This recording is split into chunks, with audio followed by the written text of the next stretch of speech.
Let's show you some more replays from my best deck for Arena 5 and below.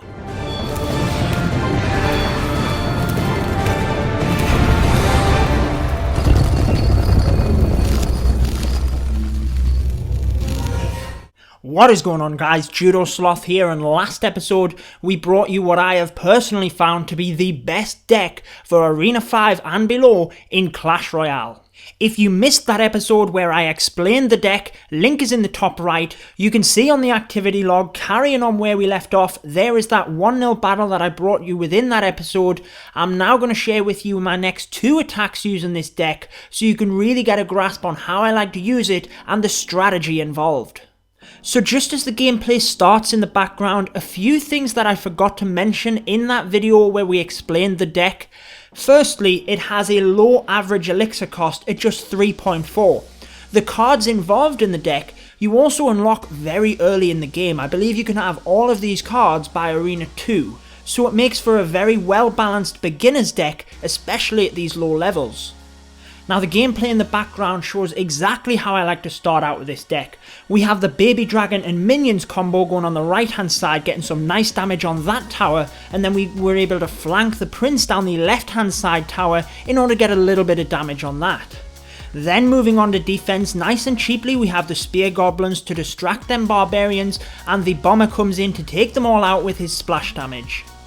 Now I was asked following the last episode what could be substituted in for the prince, and that's one of the negative aspects of the deck, is it does have 3 epic cards within it. I mainly use the prince for flanking down the opposite side, so you will see we have the baby dragon and minions combo going on the left again now.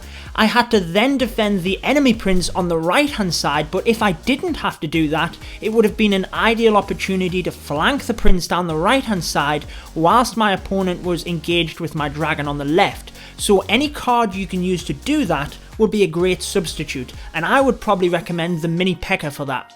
Moving back to the gameplay, you can see that is exactly why we have the arrows in the deck, in order to take out that minion horde. I was explaining last episode that is probably the main use for the arrows within the deck, although they can be used with obviously any small army troops.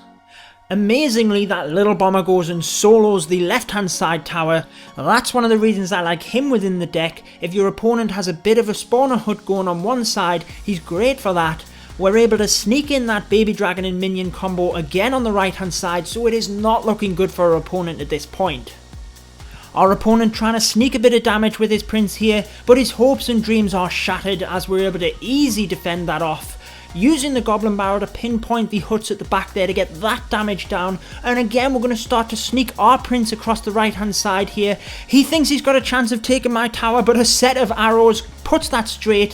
He does put some barbarians in to take out my prince, but my minions being air troops can take them out, so let's continue to make a push towards his king tower.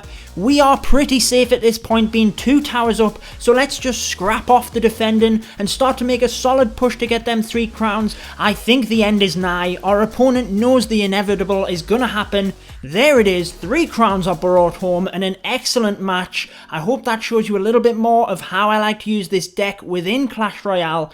I've found it to be a very well balanced deck, and has definitely turned out for me to be one of the best decks for Spell Valley, Arena 5 and below. It is just such an easy deck to take to, and you get all of them cards, like I say, very early on in the game. Let's jump into one more replay before we wrap this up, just so you can see a little bit more of the deck and how we like to use it. I will bring you more deck strategies and ones for a little bit higher up as well, because like I say, I did have to swap this one out, but let's get into this replay. Now beginning this battle, we do have the knight again, which is the card that I like to play first if I have it available. My opponent has put a musketeer in on the left hand side here, so let's go ahead and put the knight on that side, and then as it moves forward, his cards will hopefully move to my end of the battlefield, so I will have my tower helping as well. Gonna put the bomber in there, nice bit of splash damage to help take them out, and then my remaining troops can be used to make a push forward to hopefully get a little bit of damage on his tower.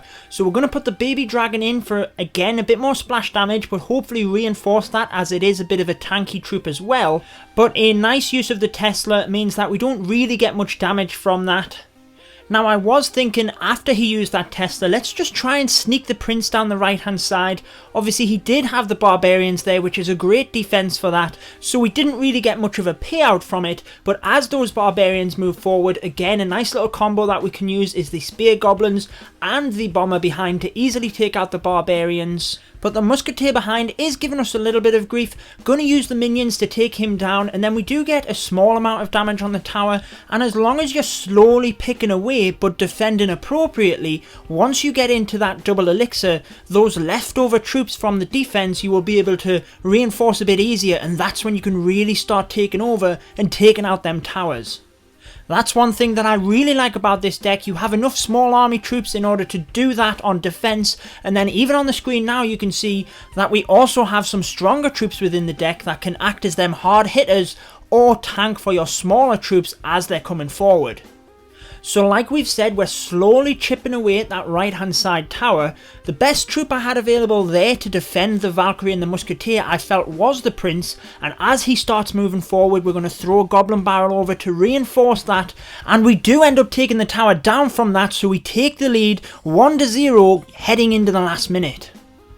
Unfortunately, well recognised by my opponent, he's able to sneak a Hog Rider down that right hand side, and because I've used all my ground troops, I don't really have anything to defend it. We do manage to take that down and start getting a little bit of damage on his King Tower, but we really have to focus on defence here and try and protect the victory that we have. We take out the troops on the left hand side, and then this is what I was talking about before. Because we're into double elixir, we're able to reinforce them troops left over from defending a little bit easier and take down that tower on the left. So you can see if you just play smart, the final minute is when you can really start swapping your defense into offense and really start putting the pressure on to take down them towers. Now once we're 2-0 up, we know it's pretty safe with 10 seconds left. Should have maybe defended that right hand side tower, but hey, we win either way. That is all that counts. So that wraps it up for another couple of replays for you, showing the deck that I used for Arena 5 and below, and especially as a beginner deck, I found it to be the best deck for Arena 5, especially for my playstyle, and I hope it does help some of you out there, give you a bit of a grounding and at least a beginner deck that you can then build on, make your own, tweaking it here and there, but at least this will give you a bit of a start for a well-balanced deck.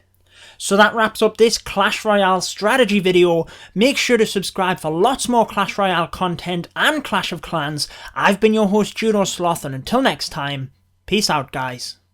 Stay tuned for more Clash of Clans.